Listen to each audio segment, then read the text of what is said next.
아멘. 오늘 함께 보신 본문으로 부활이 없다면이라는 제목으로 함께 말씀의 은혜를 잠시 나누도록 하겠습니다. 여러분, 누군가가 나에게 당신이 믿는 기독교에 대해서 한번 설명해 주십시오. 그리고 당신이 믿는 기독교의 가르침 중에 무엇이 가장 중요한 가르침입니까? 진리입니까? 라고 묻는다면 여러분 뭐라고 설명을 하시겠습니까? 과연 설명을 잘 해낼 자신이 있습니까? 우리가 30년, 40년을 성경을 읽고 또 신앙생활을 했는데 기독교에서 뭐가 제일 중요한지, 그리고 그 중요한 것을 내가 그 사람에게 정말 꼼꼼하게 다 설명해 줄 수 있는지. 여러분, 우리 입으로 설명할 수 없는 것은 아는 것이 아닙니다. 주워 들은 것이지 그것은 남의 것이지 내 것이 아니죠. 내 것으로 이야기할 수 있을 때에만 그것은 내 것이 되는 것입니다.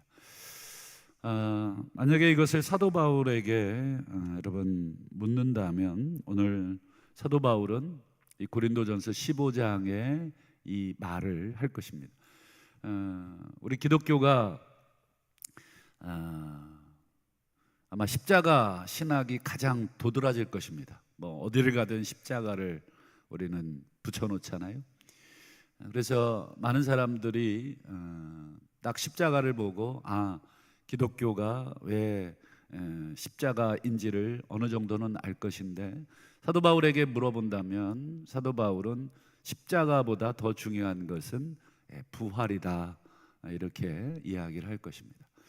그래서 오늘 말씀의 제목도 부활이 없다면 여러분 십자가도 헛된 것입니다. 그것을 오늘 사도 바울이 설명을 하고 있습니다. 그래서 여러분, 이제 누군가가 당신이 믿는 이 기독교 신앙에 대해 설명해 주십시오 라고 한다면 여러분 십자가를 중심으로 설명할 것이 아니라 부활을 중심으로 설명을 할 수 있으셔야 되겠습니다. 살다 보면 다 내가 부인할 수 있어도 내가 부인할 수 없는 게 한 가지가 있습니다. 뭘 부인할 수 없냐면 내가 직접 경험한 것, 내가 직접 본 것, 이것은 여러분 부인할 수가 없으실 겁니다. 만약에 내가 본 것을 부인한다고 한다면 봐놓고도 직접 경험해 놓고도 그거 몰라, 그거 난 모르겠어, 이렇게 얘기한다면 여러분 정말 나 자신에 대해서 정말 중대한 아주 거짓말쟁이가 되는 것이죠. 그래서 정말 양심이 조금이라도 우리가 살아있다면 어떻습니까? 그냥 가만히 있든지 고개를 돌리지 적극적으로 손을 이렇게 막 저어가면서 나는 모른다, 이렇게 할 사람은 몇 명 없습니다. 그런 면에서 우리가 직접 본 것, 우리가 직접 경험한 것, 이것은 굉장히 중요한 것입니다. 가령 여기 우리 성도님들 가운데 저는 두 가지를 다 경험해 보지 못한 세대인데, 일제 강점기를 경험해 보신 성도님 아마 계실 것 같은데, 그리고 6.25를 혹시 경험하신 성도, 저는 책에서만 봤습니다. 제가 직접 경험해 보지를 못했지만 저는 그 역사적 기록을 저는 믿기 때문에 일제강점기를 지금 여기서도 또 누군가에게도 자신 있게 제가 이야기를 할 수 있습니다.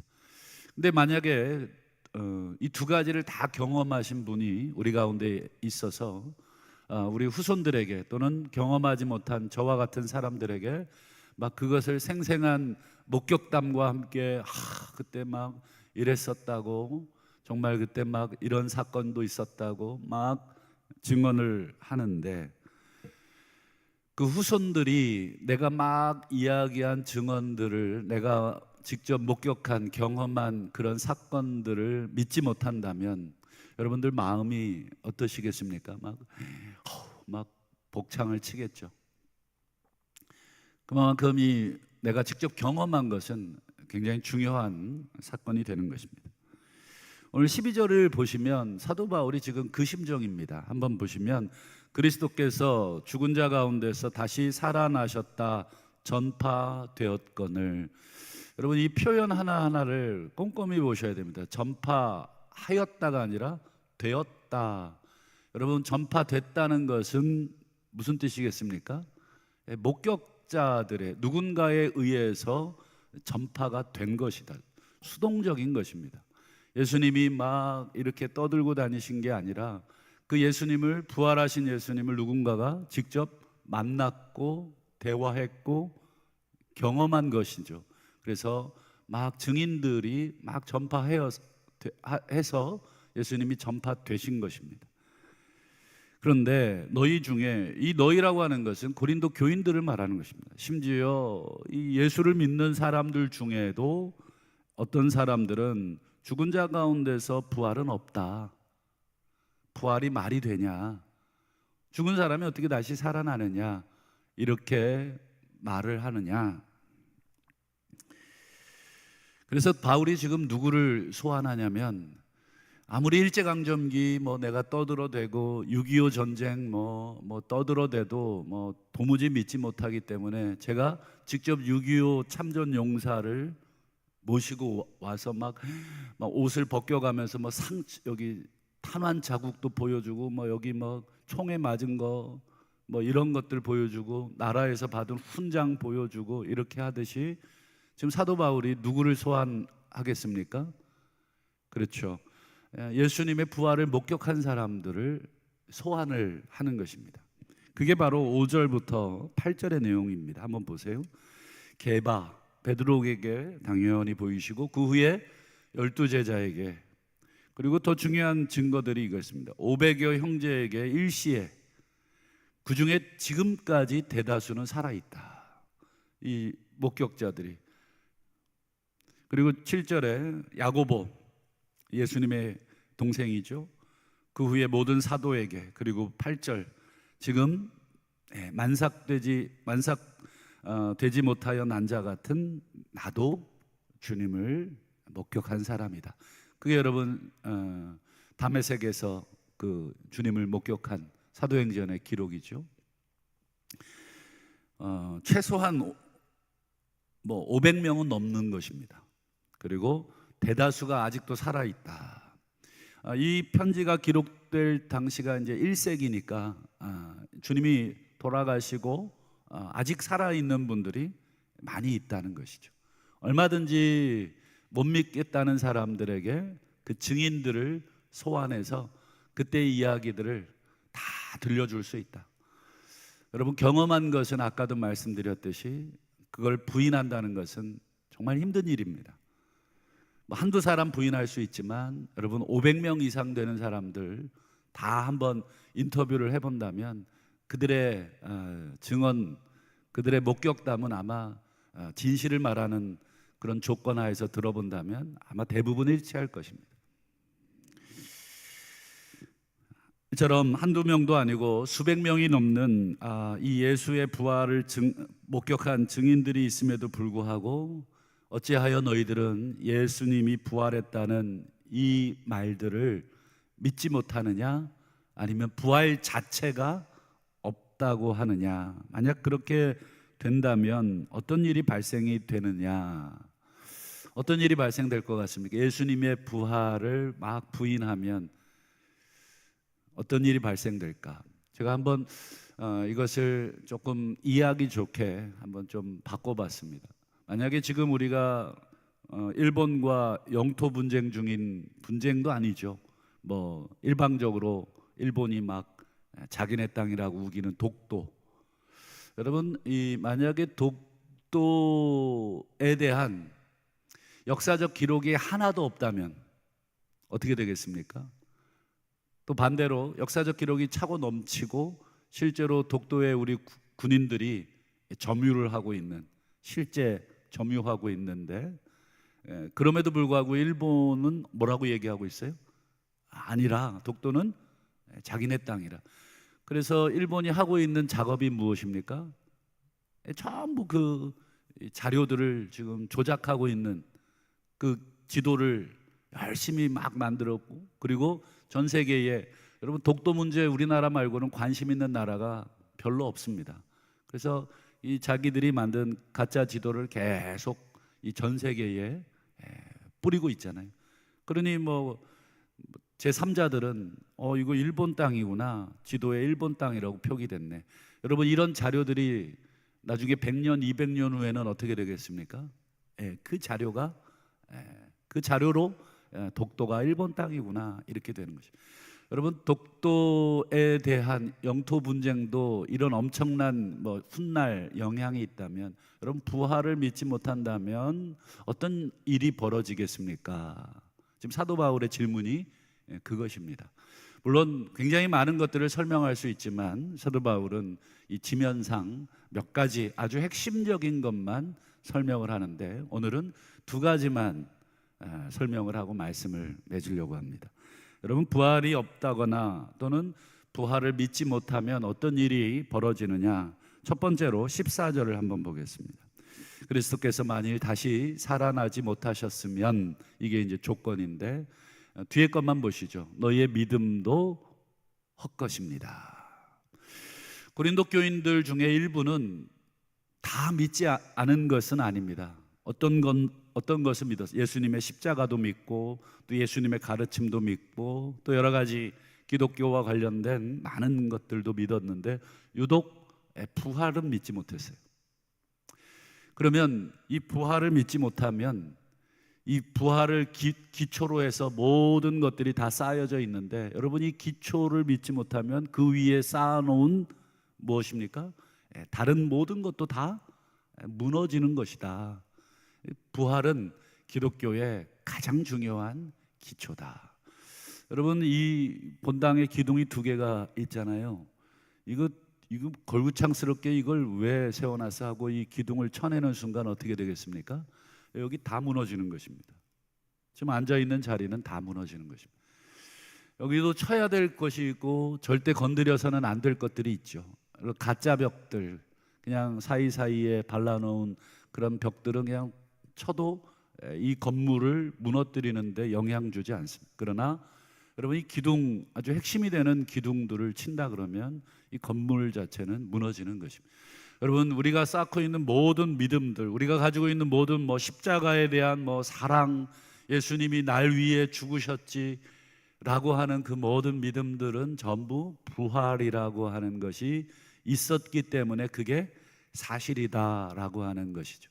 그래 부활이 없다면 너희의 믿음도 다 무너지는 것이다. 두 번째는 더 심각합니다. 한번 보시면 17절을 보실까요? 그리스도께서 다시 살아나신 일이 없으면 믿음만 헛된 것, 믿음만 무너지는 것이 아니라 너희들은 여전히 죄 가운데 있는 죄인이다. 소망이라고는 아무것도 없는 죄인이다.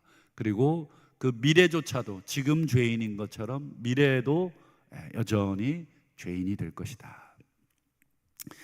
여기에서 여러분 이제 죄가 무엇인지를 설명을 해 주셔야 되겠습니다. 죄가 무엇입니까? 라고 물어본다면, 너희가 여전히 죄 가운데 있다고 지금 이렇게 얘기해 줬는데 죄가 무엇이냐 이렇게 물어본다면, 여러분 성경 이야기를 안 할 수 없죠. 죄가 어떻게 시작이 됐는지 성경에서 우리에게 무엇이라고 가르쳐 주고 있나요? 죄가 어떻게 들어왔습니까? 여러분 죄란 우리 인간에게 죽음을 가지고 온 장본인이 바로 죄입니다. 인간이 왜 죽습니까? 바로 죄 때문에. 마치 내가 왜 감기에 걸렸는지를 어떻게 압니까? 라고 했을 때 기침을 한다든지 콧물을 흘린다든지 열이 있다든지, 여러분 이런 눈에 보이는 증상으로 인해서 보이지 않는 감기 바이러스가 나를 지배하고 있다는 것을 알듯이, 여러분 죄가 우리를 지배하고 있다는 것을 어떻게 아십니까? 우리는 죽는다라고 하는 우리 일상의 삶의 경험, 우리 할머니가 돌아가시고 할아버지가 돌아가시고 우리 부모님이 돌아가신 내 주변에 사랑하는 사람들이, 그리고 머지않아 나도 죽게 된다는 것을 통해서 죄라고 하는 바이러스가 우리 인생 전체를 지금 사로잡고 있구나. 그래서 로마서 6장 23절에 여러분 유명한 그 구절, 죄의 삭은 사망이다. 이걸 뒤집으면 똑같습니다. 사망은 죄로 인해서 온 것이다. 죄와 사망은 감기 바이러스와 기침과 같은 관계입니다. 그러니까 기침을 통해 감기 바이러스를 알듯이 이 죽음이라는 걸 통해 죄라는 것이 존재한다는 것을 여러분 알게 되는 것입니다. 그래서 여러분, 인간의 가장 큰 고민, 인간들의 가장 큰 숙제가 뭐냐면 바로 이 사망으로부터, 이 죄의 결과, 죄의 값인 사망으로부터 영원히 해방되고 싶은 것. 그래서 지금도 의학계에서, 과학계에서 인간이 영원히 죽지 않고 살 수 있는 여러 가지 방법들을 연구하고 실험하고, 뭐 장기를 막 교환하고 이식하고 뭐 이런 것들. 여러분, 심장이 잘 안 뛰는 사람에게 새로운 심장을 막 주고, 그럼 여러분 심장만 바꾼다고 되겠습니까? 심장에서 연결된 혈관들은 어떻게 하실 겁니까? 여러분, 인간의 혈관들을 한 줄로 쭉 세우면 지구를 7바퀴 반을 감을 수 있는 길인데, 여러분 그 긴 혈관들을 다 바꿀 수 있겠습니까? 여러분, 인간이 아무리 장기들을 신선한 것으로 막 바꾼다 그래도 여러분, 인간은 영생할 수 없습니다. 그것은 죄의 결과이고 하나님이 정하신 죄의 값이기 때문에 인간은 거기에서 빠져나올 수 있는 방법은 없습니다. 죄의 값을 해결해야 여러분 무엇도 해결이 됩니까? 사망이 해결됩니다. 여러분, 기침, 열 어떻게 무엇을 제거해야 기침과 열이 제거됩니까? 그렇죠. 여러분, 감기 바이러스를 제거해야 기침과 열이 제거되듯이 여러분, 사망을 어떻게 해결할 수 있습니까? 그렇죠. 죄를 해결해야 사망이 해결되는 것입니다. 여러분, 그것이 바로 구약에 우리가 그토록 지겹게 그래서 안 읽고 있는 여러분 레위기의 제사제도입니다. 오늘날 우리에게는 제사제도가 뭐 그다지 중요하지 않은 제도가 되었지만, 구약시대에 예수님이 오시기 직전 그 성도들에게는 이 제사제도는 자신들의 죄를 해결할 수 있는 유일한 방법이었기 때문에 여러분, 목숨처럼 그들은 제사를 여러분 지키고, 그리고 제사 절차에 대해서, 우리 과거에 왜 우리 제사들 지내보셨는지 모르겠습니다만, 뭐 음식 놓는 위치, 순서, 방법, 저는 어릴 때 부모님들이 제사를 지내는 가정에서 제가 태어났기 때문에 저는 이 제사 지내는 게 이게 별거야 했는데, 뭐 어르신들은 뭐 나갈 때까지 문 열어놓고 인사까지, 보이지 않는 귀신한테 인사까지 하고 한참 5분 정도 있다가 또 문을 닫더라고요.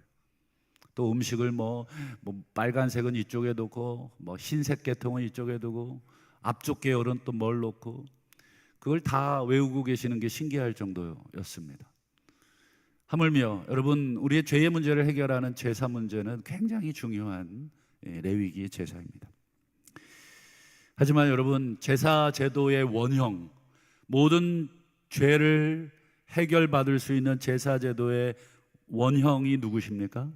그게 히브리서에 나오는 예수님이시잖아요. 예수님이 직접 오셔서, 직접 제물이 되셔서, 직접 죽으셔서 여러분, 우리를 위해서 십자가에서 제사를 드리신 것입니다. 그게 십자가 제사인 것입니다. 그리고 자신의 죽음이, 나의 죽음이 그냥 일반의 죽음이 아니라 너희들을 위한, 너희들 인생들이 가지고 있는 죄와 그 죽음의 문제를 해결하기 위한 죽음이라고 하는 것을 입증하기 위해서 벌어진 사건이 드디어 무엇입니까? 부활. 여러분, 부활하지 않으셨다면 예수님의 죽음이 우리를 위한 죽음인지 그냥 일반 사람들과 같은 죽음인지 우리가 확인할 방법이 없습니다. 마치 지금 이 강단에 서 있는 제가 여러분들에게, 여러분 제가 30년 후에 죽을 텐데 제 죽음으로 인해 여러분들의 죄가 다 용서될 것입니다. 그리고 그 내 죽음이 사실이라고 하는 것을 확정하기 위해 제가 3일 후에 부활할 것입니다. 만약에 이렇게 떠들고 다녔다면 여러분, 뭘로 내 죽음이 정말 그렇다는 걸 입증할 수 있겠습니까? 그렇죠. 제가 한 말대로 3일 후에 내가 부활해야 되는 것이죠. 예수님 살아계실 때 계속해서 강조했던 게 죽음만 강조하신 게 아니라 내가 죽은 다음에 다시 살아날 것이다. 그것을 우리 복음서에 보면 최소 3번 아마 더 얘기하셨을 가능성이 높습니다. 그렇게 얘기하신 것이죠. 그래서 여러분 15장 3절과 4절에 보면 바울이 이렇게 얘기하죠. 성경대로 그리스도께서 우리의 죄를 위해서 죽으셨다. 이게 십자가입니다. 그리고 4절, 그리고 성경대로 사흘 만에 다시 살아나셨다. 이게 부활. 그래서 십자가와 부활, 십자가는 부활의 토대 위에 있는 것입니다. 여러분, 이것을 고린도전서에서는 간단하게 얘기했지만 우리 로마서 4장 25절에서는 조금 더 구체적으로 얘기합니다. 예수님은 우리가 죄를 지었기 때문에 십자가에서 돌아가신 것입니다. 그리고 이제 우리는 더 이상 죄인이 아니라 의로워진 의인이라는 것을 선언해 주시기 위해서 다시 부활하신 것입니다. 십자가와 부활을 전부 죄와 연관해서 설명을 하고 있는 것이죠. 그래서 사도 바울이 만약에 예수의 부활이 없다면 여전히 너희가 어디 가운데 있다고 하는 말이 사실이냐면 죄 가운데 있다라고 하는 그 말은 사실인 것입니다. 말씀을 맺겠습니다. 여러분, 부활은 이 창세기부터 여러분 하나님께서 계획하신 구원의 계획의 정점입니다. 정점. 그래서 여러분, 우리 역사를 예수님이 오신 걸 기준으로 우리가 나누기도 하지만 엄밀하게 우리 성도들에게는 부활을 기준으로 여러분 부활 이전의 세상과 부활 이후의 세상으로 우리는 나눌 수도 있는 것입니다. 부활 이전의 세상은 여전히 죄 가운데 우리가 있었다면 부활 이후의 세상은 죄를 이기신 예수 그리스도 안에서 우리가 살아가는 것이고, 그리고 이 부활의 세상이 늘 말씀드리지만 이미 2000년이나 지났습니다. 지금 우리가 살고 있는 세상은 부활의 세상입니다. 그래서 여러분, 우리의 믿음의 눈이 열린 사람들만이 지금 우리가 부활의 세상 가운데 있구나. 비록 여전히 죄가 여전히 우리를 발목을 잡고 있는 중에 있지만 언젠가 이 죄도 정복을 당할 그 부활의 세상에 우리가 살고 있다 하는 것을 기억해야 되겠습니다. 복된 주일, 오늘 주님께서 사망의 권세를 깨고 인간의 우리의 모든 죄를 사하실 뿐 아니라 또한 우리를 의롭다 하시기 위해서 부활하신 첫날입니다. 부활하셔서 죄의 문제, 죽음의 문제를 단번에 해결하신 우리 영원하신 왕, 영원하신 통치자, 이제 내일 그 부분에 대해서 사도 바울이 더 자세히 얘기할 텐데, 그 영원하신 통치자이신 영원하신 왕 되신 우리 예수님께 오늘 합당한 영광을, 합당한 예의를 갖추어 경배하시는 복된 하루가 되시기를 주의 이름으로 축원합니다.